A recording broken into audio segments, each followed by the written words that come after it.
Congress Guruvayur block committee സംഘടിപ്പിച്ച ഏകദിന ക്യാമ്പിൽ ഗ്രൂപ്പ് തർക്കത്തെ തുടർന്ന് പ്രവർത്തകർ തമ്മിൽ ഉന്തും തള്ളും. ഗ്രൂപ്പ് പ്രവർത്തകർ ക്യാമ്പ് ബഹിഷ്കരിച്ച് ഇറങ്ങിപ്പോയി.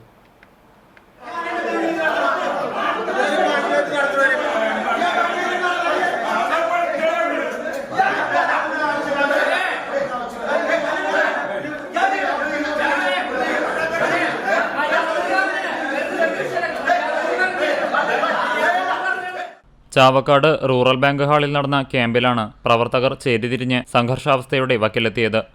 യൂത്ത് കോൺഗ്രസ് സംസ്ഥാന സെക്രട്ടറി AC സറൂഖിനെ ക്യാമ്പിൽ പങ്കെടുപ്പിക്കാതിരുന്നതാണ് ഗ്രൂപ്പ് പ്രവർത്തകരെ പ്രകോപിപ്പിച്ചത്. പ്രാർത്ഥന ആരംഭിച്ചതിനുശേഷം സ്വാഗത പ്രസംഗത്തിലേക്ക് കടക്കും മുമ്പ് block vice president Naushad Kottilingal ഇതേക്കുറിച്ച് വിശദീകരണം ആവശ്യപ്പെട്ടു. ഇതോടെ പ്രവർത്തകർ ഒന്നടങ്കം വാക്കുതർക്കവും പിന്നീട് കയ്യാങ്കളിയുടെ വക്കിലെത്തുകയുമായിരുന്നു. DCC secretary KD Veeramani, block vice president C Musthakhali, block secretary KV Lajuddin, Chavakkad മണ്ഡലം പ്രസിഡന്റ് KV യൂസഫലി, UDF നിയോജകമണ്ഡലം കൺവീനർ KV ഷാനവാസ് എന്നിവരുടെ നേതൃത്വത്തിൽ 25ഓളം പ്രവർത്തകരാണ് ഇറങ്ങിപ്പോയത്. ബ്ലോക്ക് പ്രസിഡന്റിന്റേത് ഏകാധിപത്യപരമായ തീരുമാനമാണെന്ന് block vice president Naushad Kottilingal പറഞ്ഞു.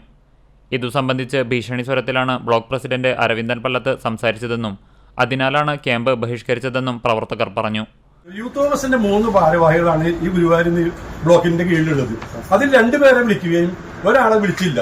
അത് വിളിക്കാത്ത കാരണം അടക്കം പ്രസിഡന്റിനോട് ഇന്നലെ ഞാനും DCC സെക്രട്ടറിയും UDF കൺവീനറും എല്ലാവരും വിളിച്ചു പറഞ്ഞിട്ട് പോലും ഇയാളുടെ ഈ പ്രസിഡന്റിന്റെ ഏകാധിപത്യപരമായ തീരുമാനത്തിന് മുന്നോട്ട് പോകുന്നത് ഞങ്ങളത് ചോദ്യം ചെയ്ത് മാത്രമല്ല, നിങ്ങൾക്ക് സൗകര്യമെങ്കിൽ ക്യാമ്പിൽ ഇരുന്നാൽ മതി, ഞങ്ങൾക്ക് ഇങ്ങനെയൊക്കെ നടത്താൻ പറ്റുള്ളൂ, നിങ്ങൾ ഇറങ്ങി പോകുന്നത് പൊക്കോളെ എന്ന് പറഞ്ഞിട്ട് ഭീഷണിപ്പെടുത്തി ഞങ്ങൾ ഇറക്കി വിടുകയാണ് ചെയ്തത്.